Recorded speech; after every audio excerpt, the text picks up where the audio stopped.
വലപ്പാട് ഗ്രാമപഞ്ചായത്ത് 22-ാം വാർഡിലെ 82-ാം നമ്പർ കടൽമുത്ത് അംഗനവാടിയിൽ നിന്നും വിരമിക്കുന്ന അംഗനവാടി ഹെൽപ്പർ സുമതി ടീച്ചർക്ക് സ്നേഹാദരവ് സംഘടിപ്പിച്ചു.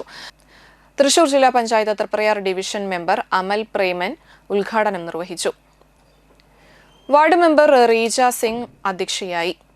അംഗനവാടി ടീച്ചർ സിന്ധു, വലപ്പാട് ഗ്രാമപഞ്ചായത്ത് CDS ചെയർപേഴ്സൺ പ്രിയ സുനിൽ, ALMCS അംഗം ചന്ദ്രശേഖരൻ, ആശാവർക്കർ പ്രീതി, LMCA അംഗങ്ങളായ ജീന, മിനി, മണി, ഉമ, ഗീതു, ദിവ്യ, അഭിരാമി തുടങ്ങിയവർ പങ്കെടുത്തു.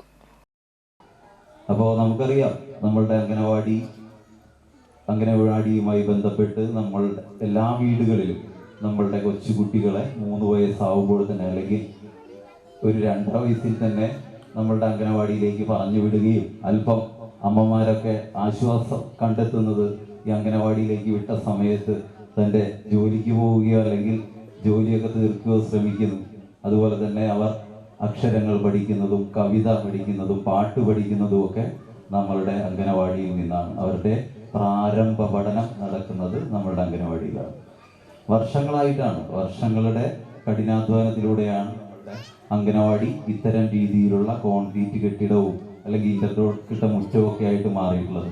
ഇപ്പോൾ തൊട്ടടുത്ത വാർഡായിട്ടുള്ള നമ്മളുടെ വൈസ് പ്രസിഡന്റ് വാർഡിലെ രജനി ടീച്ചർ റിട്ടയർ ആവുന്നത് ഒരു 40 വർഷം അംഗനവാടി ടീച്ചറായിട്ട് പ്രവർത്തിച്ചിട്ടുള്ളതാണ്. അപ്പോൾ ടീച്ചർ പറയുന്ന ഒരു ചരിത്രമുണ്ട്.